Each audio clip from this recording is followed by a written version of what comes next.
और इसी विषय पर डीडी न्यूज संवाददाता अश्विनी मिश्र ने दिव्य ज्योति वेद मंदिर की संयोजिका दीपिका भारती से खास बातचीत की है, वो भी सुनिए। इस अखंड रुद्री पाठ की संयोजिका दीपा भारती जी हमारे साथ हैं। साध्वी जी, हमने देखा बड़ी संख्या में महिलाओं की भागीदारी रही, आधे से ज्यादा। किस तरीके से एक समत्व का भाव जो कि एक मिथक भी तोड़ता है।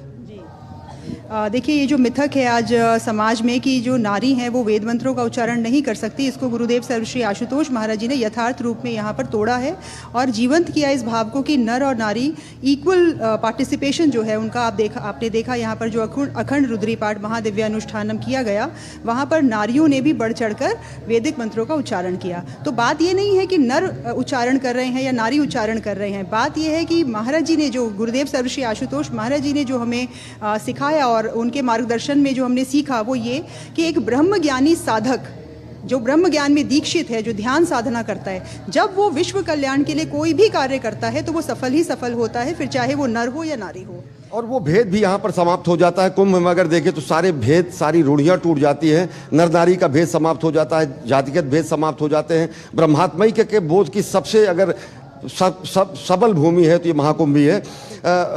आप ये बताएं कि किस तरीके से इस अनुष्ठान का पर्यावरणीय, आत्मिक और वैश्विक महत्व है। देखिए, अगर वैज्ञानिक दृष्टिकोण से देखें तो ऐसी बहुत सारी रिसर्च हुई है जहां पर ये पाया गया कि जब वेद मंत्रों का विशुद्ध उच्चारण किया जाता है तो वह मन की शुद्धि भी करता है, मन को शांत करता है और साथ साथ पर्यावरण को भी संरक्षित करता है, पर्यावरण की भी शुद्धि होती है। लेकिन इसमें कंडीशन है, कंडीशन ये है कि एक ब्रह्म ज्ञानी साधक होना चाहिए जिसके अंदर कोई स्वार्थ की भावना नहीं है। हमारी संस्कृति है जो कहती है अंतरिक्ष शांति, पृथ्वी शांति, आपा शांति, प्राकृतिक साहचर्य, जिसको शांतिपूर्ण अस्तित्व के साथ साथ प्राकृतिक साहचर्य, उसका भी कहीं ना कहीं समदर्शन पूरी दुनिया करती। बिल्कुल, जैसे हम ये जो ध्यान मंत्र आपने कहा कि हमारी प्रकृति शांत हो, हमारा पर्यावरण शांत हो, हमारा अंतरिक्ष शांत हो, तो ये शांत तभी हो सकता है जब मनुष्य का मन शांत हो, और मनुष्य का मन शांत तब होगा जब वो अध्यात्म से जुड़ेगा। तो आप देख सकते हैं कि हमारी ही संस्कृति ने कहा कि आनो भद्रा क्रतवो यंतु विश्वतः।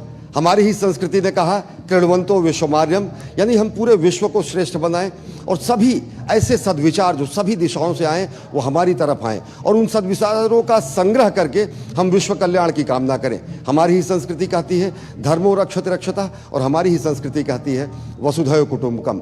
और इसी का साक्षात्कार कर रहे हैं महाकुंभ के दौरान इस तरह के वैदिक अनुष्ठान जो विकास भी और विरासत दोनों को साथ लेकर चल रहे हैं। कैमरा पर्सन रमाकांत के साथ अश्विनी कुमार मिश्र, डीडी न्यूज, महाकुंभ नगर, प्रयागराज।